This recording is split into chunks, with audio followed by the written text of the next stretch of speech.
Hello बच्चों, good evening. बच्चों क्या बड़े हो गए हो? स्टूडेंट सुनिए मेरी बात को। अभी जो मैं पढ़ाऊंगा, अभी जो मैं कन्वर्जन कराऊंगा वो एक्चुअल में अब मैं चैप्टर्स के हिसाब से नहीं पढ़ाऊंगा। मैं टोटल बात करूंगा प्रिपरेशन मेथड पर, यानी एग्जाम की तैयारी के जो क्वेश्चंस हैं उनकी अप्लाइंसेस को हम करवाएंगे। दूसरी बात, जितने भी चैप्टर हैं मैं एक तरह से चैप्टर को लेकर चलूंगा ठोस अवस्था, चाहे वो ऑर्गेनिक केमिस्ट्री हो, इनऑर्गेनिक केमिस्ट्री हो। ऑर्गेनिक के जितने नेम रिएक्शन है उनको हमने अलग लिखा है, जितने अलग के रिएक्शन है प्रिपरेशन मेथड है उनको हम अलग बताएंगे। रही बात इनऑर्गेनिक का, तो इनऑर्गेनिक केमिस्ट्री बहुत ही लर्निंग होती है, बहुत याद करना पड़ता है। तो इनऑर्गेनिक केमिस्ट्री का तो पहले हम किसी भी चैप्टर को इतना डीपली नहीं, हम वन शॉर्ट में पढ़ाएंगे और इतना ज़्यादा शॉर्ट मतलब नहीं होगा, आपको समझ में सारी चीज़ें आएंगी। तो मैं पहले इसका फास्ट ट्रैक रिवीजन करवाऊंगा, मतलब मैं बहुत फास्ट करवाऊंगा आपको रिवीजन, और उसके बाद उस रिवीजन के जस्ट बाद मैं जितने इंपॉर्टेंट क्वेश्चन है हर चैप्टर के न्यूमेरिकल्स हैं जितने इंपॉर्टेंट, उसको मैं करवाऊंगा।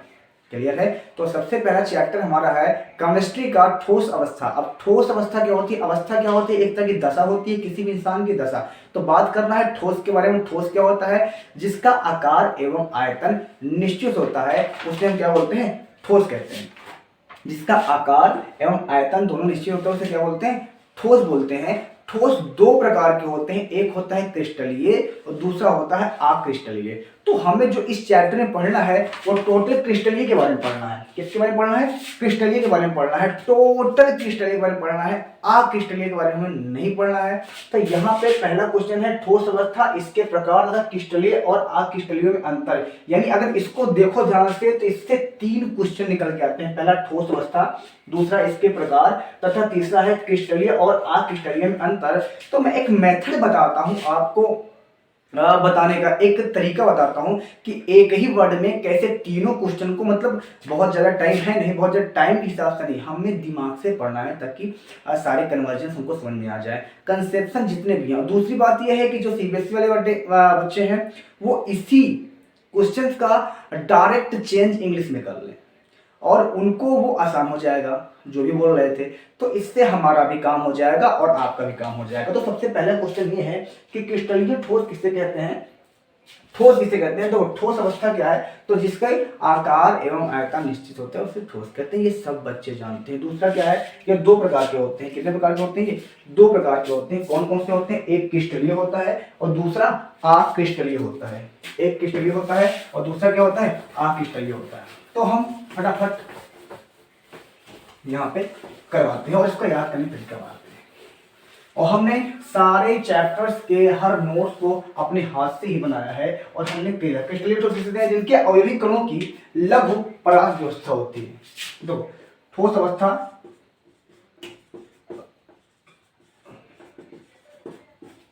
यानी ठोस की बात किया जाए तो इनको 2 भागों में बांट दिया गया है। फटाफट क्या होता है? पहला क्रिस्टलीय और अक्रिस्टलीय। इसको आप 1 साल से पढ़ते आ रहे हो, ठीक है? क्रिस्टलीय ठोस क्या होता है? इनके प्रकार, इनकी सारी चीजों के बारे में आप जान जाओगे। पहले बात क्रिस्टलीय क्या होती है तो आप ऐसे समझो, वे अवयवी कण, वे अवयवी कण। अवयवी कण मतलब क्या होता है? वो परमाणु हो सकते हैं, आयन हो सकते हैं, अणु हो सकते हैं, कुछ भी हो सकते हैं। अवयवी कण मतलब वे अवयवी कण, सॉरी अवयवी कण जिनकी सॉरी दीर्घ पराग व्यवस्था होती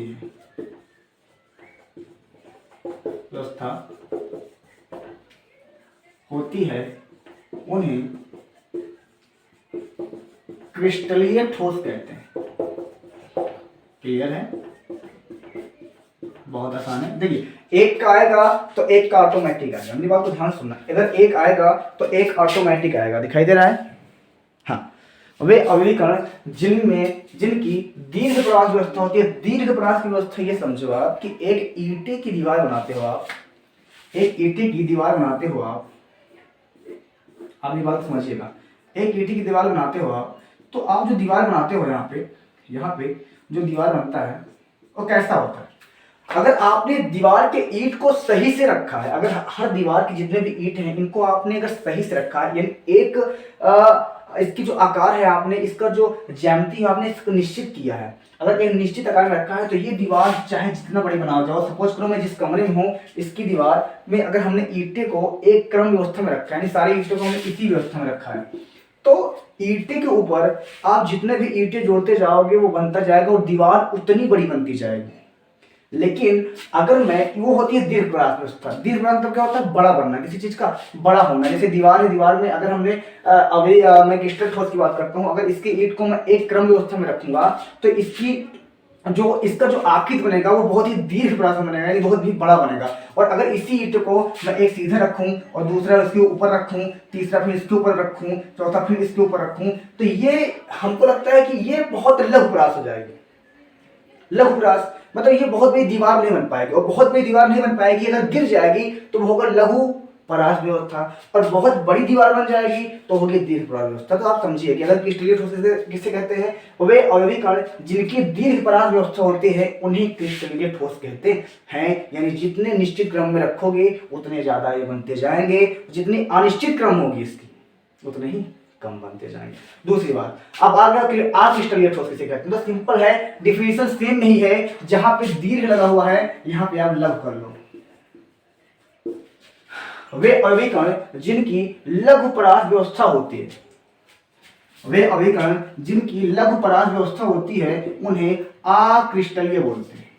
अक्रिस्टलीय ठोस कहते हैं। यानी अगर दीर्घपरास व्यवस्था है तो क्रिस्टलीय, और अगर लघुपरास व्यवस्था है यानी वो बहुत ज्यादा दूर तक नहीं बन पाएगा। आप क्योंकि उसकी ज्यामिति निश्चित नहीं है। आप समझो ऐसे ऐसे अगर कलम को ऐसे रखते हो, अगर सीमेंट से जोड़ते जाओ, मैं ईंट को ऐसे रखूं, एक एक ईंट ऐसे बनाता जाऊं तो ईंट बनता जाएगा। लेकिन अगर एक ईंट को मैं ऐसे रखूं, दूसरे खड़े रखूं, तीसरे को फिर पड़े रखूं, फिर चौथे खड़े रखूं, तो कितना बन पाएगा? नहीं, उसकी ज्यामिति निश्चित नहीं है। जिस चीज की ज्यामिति निश्चित नहीं होती वो अक्रिस्टलीय होते हैं, और जिस चीज की ज्यामिति निश्चित होती है वो क्रिस्टलीय होता है। क्लियर?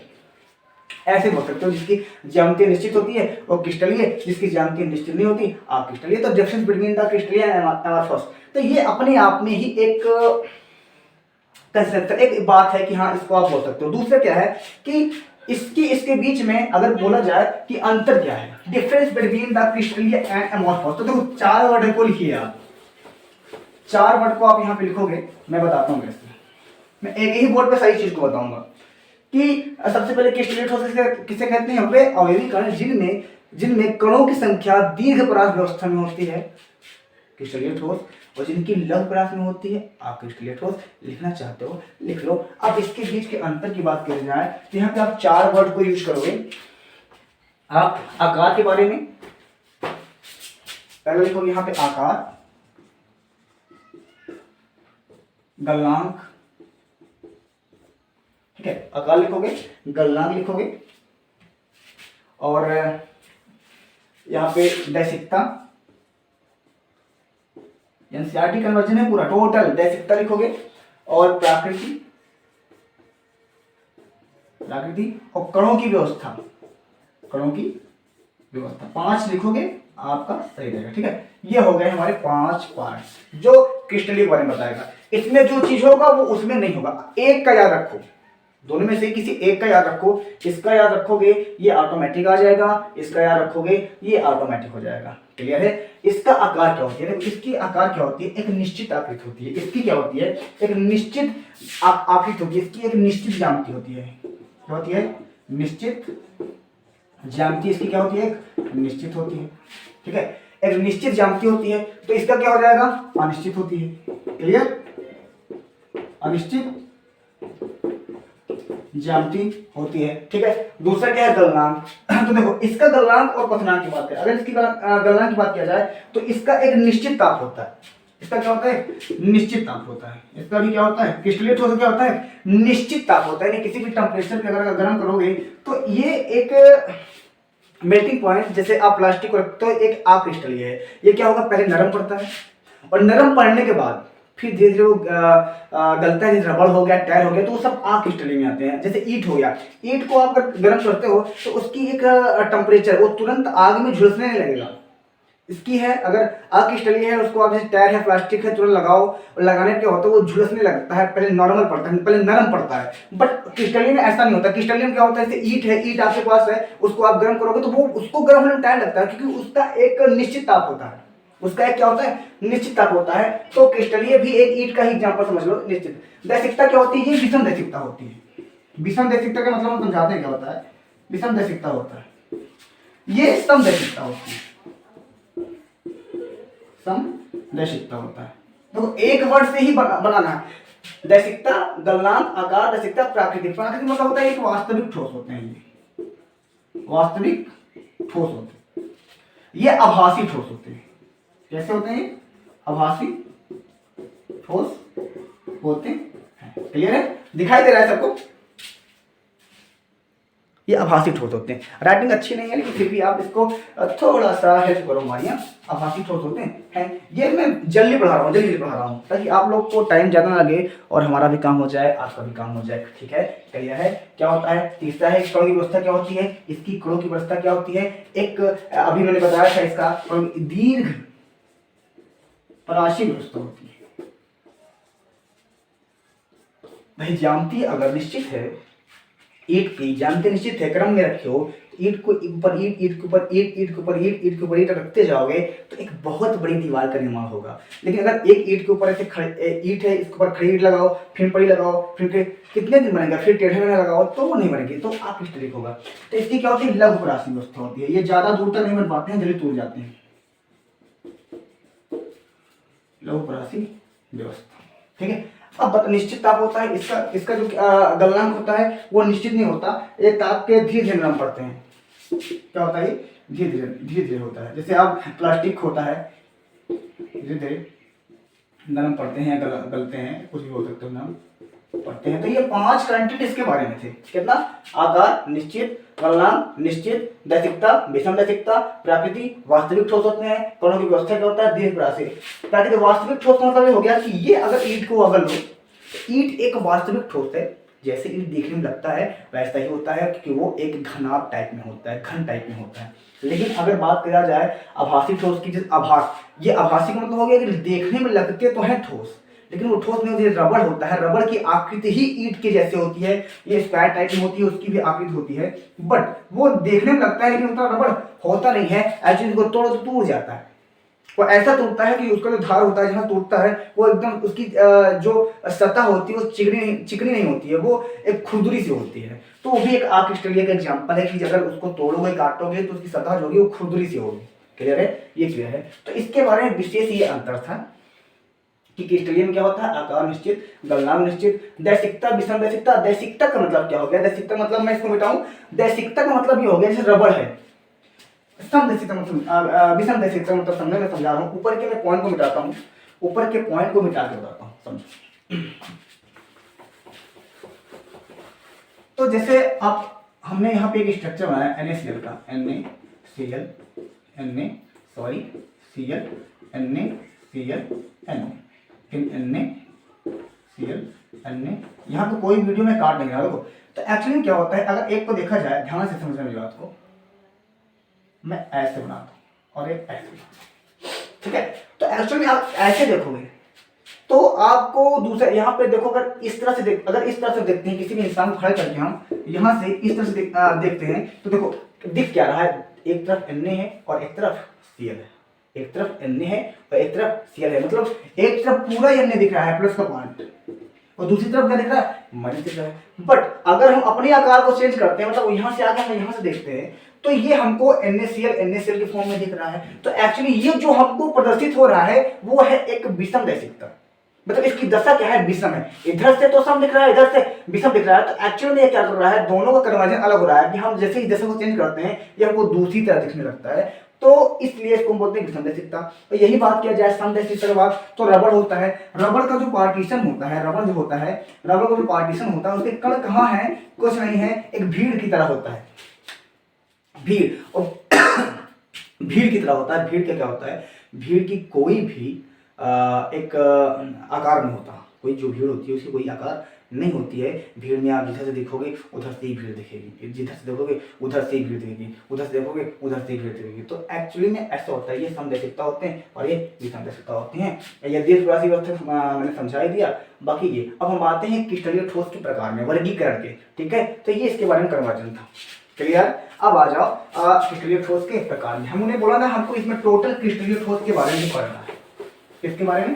क्रिस्टलीय ठोस के बारे में। और मैं जल्दी जल्दी रिवीजन करवा रहा हूँ, बहुत ज़्यादा टाइम मैं नहीं ले रहा हूँ। आप इसको स्पीड में देखोगे तो आपको ही फायदा होगा। क्लियर है? चल अब हम बात करेंगे क्रिस्टलीय ठोस के वर्गीकरण के बारे में। क्रिस्टलीय ठोस का वर्गीकरण। क्लियर? चलो क्रिस्टलीय ठोस का वर्गीकरण क्या है? देखो क्रिस्टलीय ठोस को वर्गीकरण निम्नलिखित के बारे में किया गया है। जैसे आणविक ठोस हो गए, रासायनिक ठोस हो गए, और हमारे पास धात्विक ठोस हो गए, सहसंयोजित ठोस हो गए। तो अगर मुख्यतः देखा जाए आपकी एनसीईआरटी और किताब के हिसाब से तो क्रिस्टलीय ठोस को 4 भागों में बांटा गया है। कितने भागों में? 4 part. There are 4 part are divided in क्रिस्टलीय ठोस। ओके, क्रिस्टलीय सॉलिड। क्लियर? तो 4 भागों में क्या कौन सा है? पहला है हमारे पास आणविक ठोस, मैं सबके बारे में बताता हूँ खास बात। दूसरा हमारे पास है आयनिक ठोस,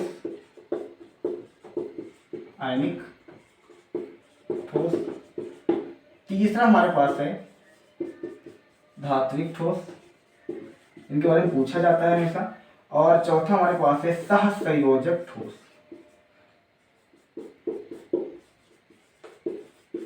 सहसंयोजक ठोस या नेटवर्क ठोस भी बोलते हैं इसको, नेटवर्क ठोस भी बोलते हैं। तो सबसे पहले आणविक ठोस किसे कहते हैं? आयनिक ठोस, धात्विक ठोस और सहसंयोजक ठोस किसे कहते हैं? तो ये इसके मेन कंसिस्टेंसी दिखाई दे रहा है। ओके, ठीक है। अब धात्विक ठोस किसे कहते हैं? जिन ठोसों के क्रिस्टल जालक सरल विभक्ति अणुओं से बने होते हैं। मैं लिखवाता हूं यहाँ पे, 1 मिनट मार्कर को देखूं।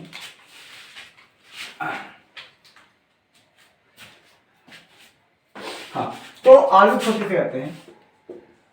जिन तो आणविक का मतलब क्या समझते हो आप? आणविक मतलब अणु, तो ऐसे बोलते हैं जो अणु से बने होते हैं। वे ठोस जो अणुओं से बनते हैं, वे ठोस जो अणुओं के सहायता से बनते हैं, उन्हें हम आणविक ठोस कहते हैं। ऐसा बोल सकते हो कि वे ठोस जो क्रिस्टल जालक सरल विभक्ति अणुओं से बने होते हैं, ये भी हो सकता है। तो जिन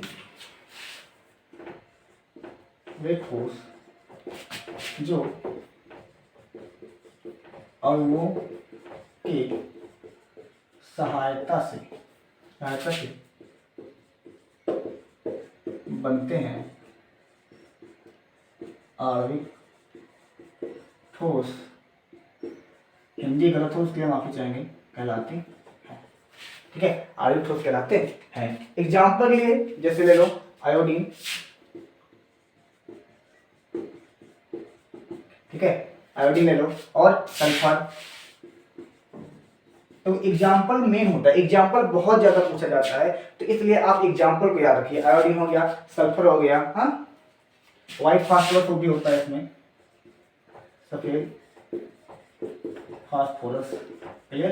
तो ये एग्जाम्पल होता है आणविक ठोस का। आणविक ठोस जो अणुओं की सहायता से बनते हैं उन्हें हम आणविक ठोस कहते हैं। एक्चुअली में ये जो ठोस होते हैं एक घनात्म रूप में होते हैं, इसके डायमेंशन होती है, इनकी बहुत सारी डायमेंशन होती हैं, 1 विमीय, 2 विमीय, 3 विमीय। तो इसके जस्ट बाद वाले लेक्चर में उसको पढ़ाएंगे, इसके जस्ट बाद वाले में। ठीक है, आयन ठोस क्या होता है? वे ठोस जो क्रिस्टल जालक के धनायनों और आयनों द्वारा बनते हैं। वे ठोस जो क्रिस्टल जालक के धनायनों तथा ऋणायनों द्वारा, क्योंकि आयन की बात हो रही है यहाँ पे। और आयन क्या होता है? आयन क्या होता है? धनायन होता है और ऋणायन होता है। धनायनों तथा ऋणायनों के से बंधे होते हैं, आयनिक ठोस कहलाते हैं। आयनिक ठोस कहलाते हैं। क्लियर? एग्जाम्पल ले NaCl ले लो, ये भी एक आयन छोटा होता है। NaCl नहीं जानते? सोडियम क्लोराइड, NaCl हो गया। और क्या होता है यहाँ पे? धातु ऑक्साइड होता है, धातु ऑक्साइड, जैसे जिंक के साथ ऑक्साइड होता है, धातु ऑक्साइड। क्लियर? तो ये सब होते हैं हमारे आयनिक ठोस के डेफिनेशंस। मतलब वे आयन क्या होता है, धनायन और ऋणायन। आयन दो प्रकार के होते हैं, एक धनायन होता है और दूसरा क्या होता है, ऋणायन होता है, तो उसके द्वारा बंधे होते हैं। क्लियर है। धात्विक ठोस किसे कहते हैं। अब एक्चुअली में इसमें जो रोल होगा धातु का होगा, जिसमें जो वर्ड यूज किया है उसको उसके नाम से बना दो, खत्म कहानी। यहाँ पे जो यूज होगा धातु होगा, जैसे एल्युमिनियम हो गया, आयरन हो गया, हाँ, तो सोना चांदी तांबा, ये सब क्या है हमारे पास, धातु ठोस। वे धातु जो गुण प्रकार, वे धातु गुण प्रकार करते हैं, वे ठोस जो धातुओं के गुण प्रकट करते हैं उन्हें धात्विक ठोस कहा जाता है। क्लियर। धात्विक ठोस जैसे सोना, चांदी और तांबा। स्क्रीनशॉट बहुत अच्छी राइटिंग तो नहीं है, लेकिन हम इतना समझते हैं कि आप एक बार अगर स्क्रीनशॉट ले लेते हो तो आपको समझ में आ जाएगा। क्लियर है, क्लियर है, ओके। चलो नेक्स्ट देखो, सहसंयोजक ठोस। एक्चुअली ये ठोस जो होते हैं ये बहुत ही कठोर होते हैं, ये जो होते हैं बहुत ही कठोर होते हैं, तो इनके बारे में थोड़ा सा हम ज़्यादा डिटेल में पढ़ेंगे। ये हमारे 3 हैं जिनको इन स्क्रीनशॉट लेना हो ले सकता है, और नहीं लेना तो आप इसको समझ सकते हो कि मैंने आपकी किताब के लैंग्वेज से बहुत ही आसान लैंग्वेज में लिखा है इसको, ताकि ये आपके दिमाग में छप जाए। और हम 1-2 वीडियो में ही पूरा कंसेप्शन को पढ़ा देंगे, ताकि आपको जो मैं क्वेश्चन करवाऊं तब क्वेश्चन करते समय अगर आपको मैं जैसे पढ़ा रहा हूँ आप उस हिसाब से पढ़ते जा रहे हो, तो मैं जितने क्वेश्चन दूंगा, इससे बहुत सारे क्वेश्चन हैं, क्योंकि यूपी में 7 तरह के पेपर बनते हैं और 7 तरह के, कोई बोलते हैं 5, लेकिन हम बोलते हैं 7 तरह के। और 7 तरह के क्वेश्चन को अगर हम देखते हैं, अगर एक पेपर में 20 क्वेश्चन होते हैं तो 140 क्वेश्चन होंगे। तो 140 क्वेश्चन में पहले ये देखो कि कंसेप्शन क्या है, जो एक जैसे क्वेश्चन हैं उनको हटाओ। क्लियर। तो इस चीज को आप समझो मेरी बात को, कि हर क्वेश्चन को छोटा करके पढ़ाना है और बहुत ज्यादा डिटेल करना है। तो आप शुरू के कंटेंट को अच्छा लिखो, शुरू के कंटेंट को, और काफी खाली मत छोड़ो, ये आपसे रिक्वेस्ट है। आप कुछ भी लिखो लेकिन लिखो वहां पे, ठीक। आगे चला रहा है। चलो अब सहसंयोजक ठोस से क्या होता है, मैं इधर नीचे लिख दूंगा, नीचे दिखे तो मैं लिख देता हूँ नीचे, हाँ दिखेगा। चलो यहाँ पे जिन ठोसों के क्रिस्टल जालक, क्रिस्टल जालक क्या होता है अभी बताते हैं। क्रिस्टल जालक परमाणुओं से बने होते हैं, परमाणुओं से बने होते हैं। परमाणु क्या होता है, जैसे hydrogen, helium, lithium, beryllium, boron, carbon, nitrogen, तो इस तरह का परमाणु कि जिन ठोसों के क्रिस्टल जालक परमाणु से बने होते हैं उन्हें सहसंयोजी ठोस कहते हैं, उन्हें सहसंयोजी ठोस कहते हैं। जैसे एग्जाम्पल ले लो, हीरा, ग्रेफाइट, सिलिका, ये सब क्या होते हैं, ये सब सहसंयोजी ठोस, क्योंकि ये कठोर होते हैं, अत्यंत कठोर होते हैं। लेकिन कुछ चीज ऐसे भी हैं जो बहुत ज्यादा कठोर नहीं होती हैं। तो एग्जाम्पल ये हम ले सकते हैं यहाँ पे, जैसे हीरा, ग्रेफाइट और सिलिका, ये सारे नाम जानते हो आप। तो ये सब होते हैं, देखो एक ही बोर्ड में हमने बताया। तो ये सारे कंसेप्शन जितने भी हैं,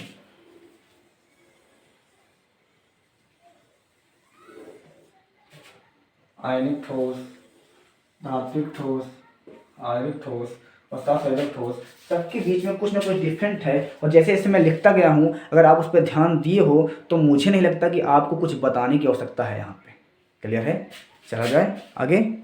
चलो ये हो गया क्रिस्टलीय ठोस के प्रकार के बारे में। क्या हो गया, क्रिस्टलीय ठोस के प्रकार के बारे में। अब हम बात करेंगे क्रिस्टल जालक और एकक कोष्ठिका के बारे में, जो इसका अगला कंटेंट है, क्रिस्टल जालक और एकक कोष्ठिका। ठीक है, तो चलो मिटाएं इसको, ओके ठीक।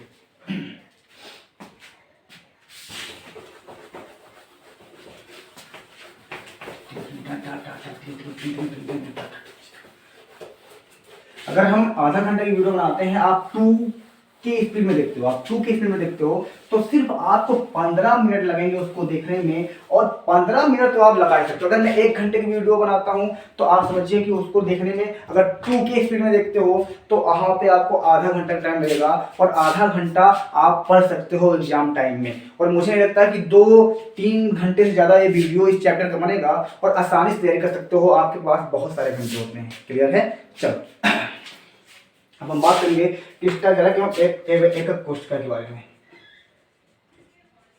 क्रिस्टल जालक एवं एकक कोशिका के बारे में। अब इनके दोनों के बीच में अंतर क्या है, मैं पहले आपसे समझा देता हूं कि इनके दोनों को हम समझेंगे कैसे, इनको दोनों को हम समझेंगे कैसे, क्या आकार है इसका समझने का। ठीक है, तो देखो क्रिस्टल जालक, एक वर्ड हमारे पास क्रिस्टल जालक, इस वर्ड को मैं पहले लिखता हूँ। क्लियर? और एक वर्ड हमारे पास है एकक कोशिका, एकक कोशिका। क्लियर है? एक हमारे पास है क्रिस्टल जालक और एक हमारे पास है एकक कोशिका। तो इसको मैं समझाता हूँ, उसके बाद में इसकी डिफिनेशन लिखवाता हूँ। इसका मैं पहले समझाऊंगा और उसके बाद में इसकी डिफिनेशन लिखाऊंगा। वीडियो बहुत ज़्यादा बड़ी नहीं बनेगी, मैं 4 मिनट के अंदर इस कंसेप्ट को खत्म करूंगा। ठीक है, चल क्रिस्टल जालक और एकक कोशिका को आप ऐसे समझ सकते हो कि अपने पास एक आकार है इस तरह का। ठीक है, ये एक तरह की दीवार है। तो ये जो संपूर्ण दीवार है ये एक क्रिस्टल जालक का रूप है। ये पूरी दीवार, मैं पूरी दीवार की बात करता हूं, पूरी दीवार। ठीक है, पूरी दीवार जो है वो क्या है, एक क्रिस्टल जालक है। और बात करें एकक कोशिका की, तो एकक कोशिका जो है यहाँ पे है वो एक ईंट के, यहाँ पे जो ईंट दिख रहा है तुमको, यानी इस दीवार को बनाने में जिस ईंट का प्रयोग किया गया है, इस ईंट के बार बार दोहराने से, इस ईंट के बार बार दोहराने से एक क्रिस्टल जालक का निर्माण होता है। मेरी बात समझना कि जो एकक कोशिका के बार बार दोहराने से एक क्रिस्टल जालक का निर्माण होता है। एकक कोशिका आप ईंट को बोल सकते हो, इसमें ईंट जो यूज की गई है, इसके अंदर जो ईंट यूज की गई है आप उसको बोल सकते हो एकक कोशिका। क्या है वो? एकक कोशिका। क्लियर? और यहाँ पे जो क्रिस्टल जालक यूज किया गया है ये पूरी दीवार को दे सकते हैं। पूरी दीवार जो होता है वह क्रिस्टल जालक के रूप में होता है, और जो एकक कोशिका है वो एक ईंट के रूप में होती है। तो एक्चुअल में हमें पढ़ना है एकक कोशिका के बारे में। और क्रिस्टल जालक यानी संपूर्ण क्रिस्टल जालक क्या होता है, एकक कोशिका के निर्माण से बनता है। क्रिस्टल जालक एकक कोशिका के निर्माण से बनता है, यानी जो एकक कोशिका के सहायता से बनाया जाता है, एकक कोशिका के बार बार दोहराने से जिसका निर्माण होता है उसे हम बोलते हैं क्रिस्टल जालक। तो मैं इसकी डिफिनेशन लिखता हूँ एक लैंग्वेज में, अभी समझो, समझने के लिए क्या होता है कि पूरी एक दीवार को हमने लिया, जैसे एक दीवार है तो एक पूरी दीवार क्या है, एक क्रिस्टल जालक है। इस क्रिस्टल जालक यानी इस दीवार में समझाने के लिए दे रहा हूँ जो ईंट का यूज किया गया है, यानी ईंट को आप जिस लेयर में रखोगे, ईंट को आप जिस लाइन में रखोगे, अगर ईंट को आप ऐसे रखते हो, ऐसे रखा गया है ईंट, तो ये इस आकार की दीवार बनाया गया। सीधा रखे हुए ईंट तो उस आकार का होगा। जो ईंट होता है उसकी लंबाई चौड़ाई जो होती है, उसकी लंबाई चौड़ाई जो होती है, जो लंबाई क्या होती है 9 इंच होती है, और ये क्या होती है 4 इंच होता है। तो एक्चुअली अगर आप इस ईंट को अगर ऐसे रखते हो तो इसकी चौड़ाई 9 इंच हो जाएगी, और अगर आप इस ईंट को ऐसे रखते हो जैसे हमने रखा है तब इसकी चौड़ाई 9 इंच हो जाएगी। क्लियर है? इस तरह का कि जैसा आकार चेंज करोगे वैसा ही दीवार का निर्माण होगा। मेरी बात को ध्यान समझना, क्योंकि ये कंसेप्ट आगे मिलने वाला है। ईंट की दशा जैसे रखोगे, यानी ईंट की दशा आप जैसे रखोगे वैसे ही क्या होगा, उसका निर्माण होगा। किसका? दीवार का। जैसे आपने ईंट अगर सीधा से रखी तो ईंट उस दीवार उस हिसाब से जाएगा, अगर आप ईंट को ऐसे रखें तो ईंट इस हिसाब से जाएगी। क्लियर है? तो पहले सारी बात को छोड़ के ये समझो कि इनके दोनों के बीच में डिफरेंट क्या है। ये एक दीवार है और ये दीवार का एक भाग है। ये एक दीवार है क्रिस्टल जालक, और एकक कोशिका उसका एक छोटा सा कण है। यानी क्रिस्टल जालक क्या है, एकक कोशिका के निर्माण से जो बनता है उसको बोलते हैं क्रिस्टल जालक, और एकक कोशिका क्या है, इस क्रिस्टल जालक का एक छोटा सा भाग। ये क्रिस्टल जालक का एक छोटा सा भाग। तो मैं दोनों के डिफिनेशन को लिखता हूँ वेल अप टू डेट में, ठीक है। आप देखिए अच्छे से, किसी भी चीज को मेरा डिफिनेशन क्यों नहीं बताया गया। तो सबसे बात पहले करेंगे हम क्रिस्टल जालक। क्रिस्टल जालक किसे कहते हैं, आज हम देख सकते हैं।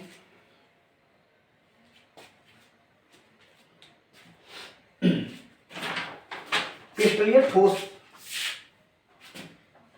बात हम कर रहे हैं क्रिस्टलीय ठोस की। मैंने बोला था कि इसमें जो पढ़ना है वो क्रिस्टलीय में पढ़ना है।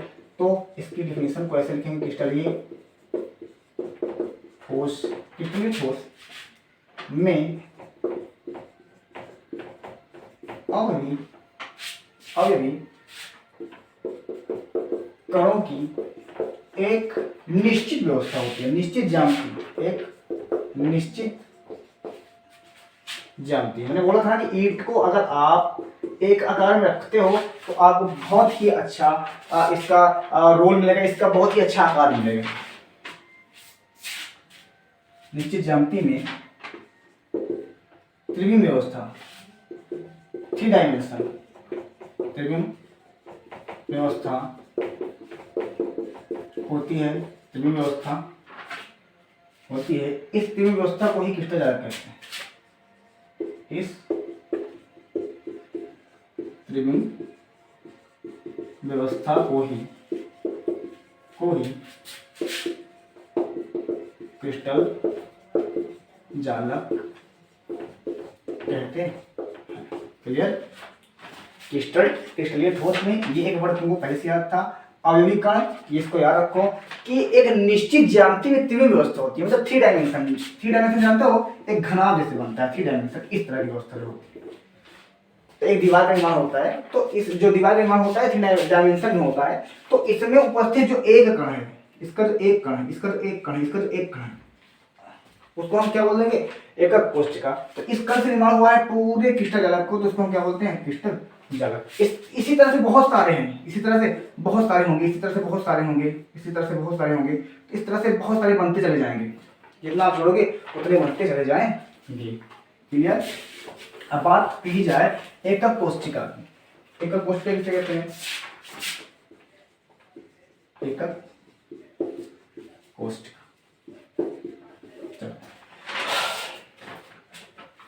इसको इकाई सेल बोलते हैं, मात्रक सेल बोलते हैं। इकाई सेल या मात्रक सेल, इकाई सेल या मात्रक सेल भी बोलते हैं। चलो, इससे क्या होता है कि सूक्ष्म जालक बिंदुओं का वह समूह है जिसकी त्रि-आयामी प्रवृत्ति से करने पर क्रिस्टल समूह का निर्माण होता है। अब ऐसे बोल सकते हो, अवयवी कण का वह सूक्ष्मतम कण जिसके बार बार दोहराने से इसका निर्माण होता है क्रिस्टल जालक का। क्रिस्टल जालक का निर्माण होता है, उसे एकक कोष्ठिका कहते हैं। एकक कोष्ठिका कहते हैं। क्लियर। ये कंसेप्ट है, एकक कोष्ठिका कहते हैं। अब हम बात करेंगे एकक कोष्ठिका के प्रकार के बारे में, और एकक कोष्ठिका कितने प्रकार की होती है, और एकक कोष्ठिका में अवयवी कणों की संख्या।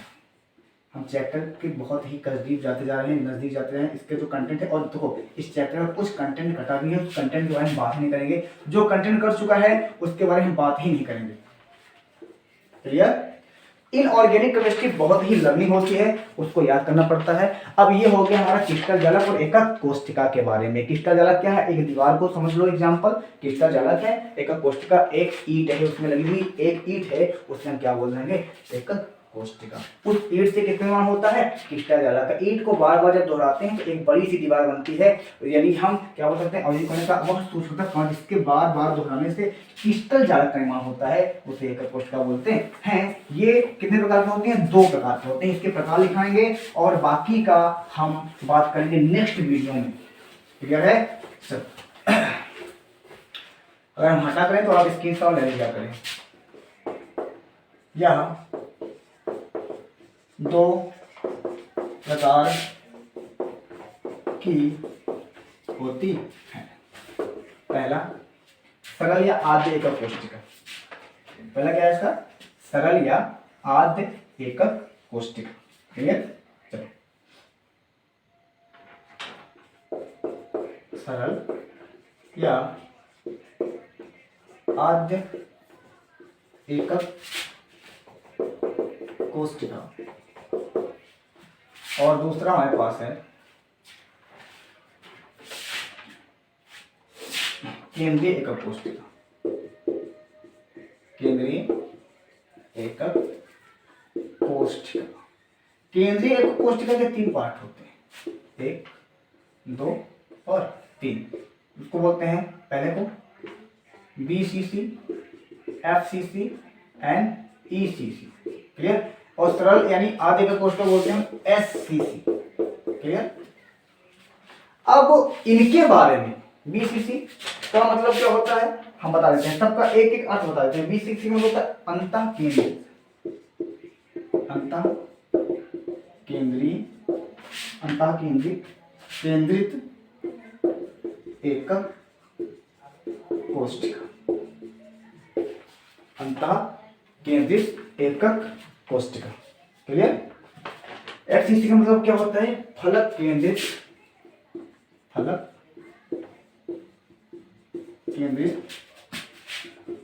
एकक कोष्ठिका। ठीक। ECC का मतलब क्या होता है? अंत जानते हो? अंत केंद्रित एकक कोष्ठिका। ठीक है। अब इनके अवयवीकरण, इनका आकार कैसा होता है, इनके अवयवीकरण कैसे होते हैं, मिलते हैं नेक्स्ट वाले वीडियो में। और नेक्स्ट वीडियो में हम सब कुछ बताएंगे। ठीक है? क्लियर है? ओके, तो मिलते हैं नेक्स्ट वीडियो में। अभी के लिए बाय, क्योंकि वीडियो कुछ ज़्यादा लंबी बन गई है, इसलिए आप लोग बोरिंग न महसूस करो। ओके, ठीक है, मिलते हैं नेक्स्ट वीडियो में। Okay, good night, good bye.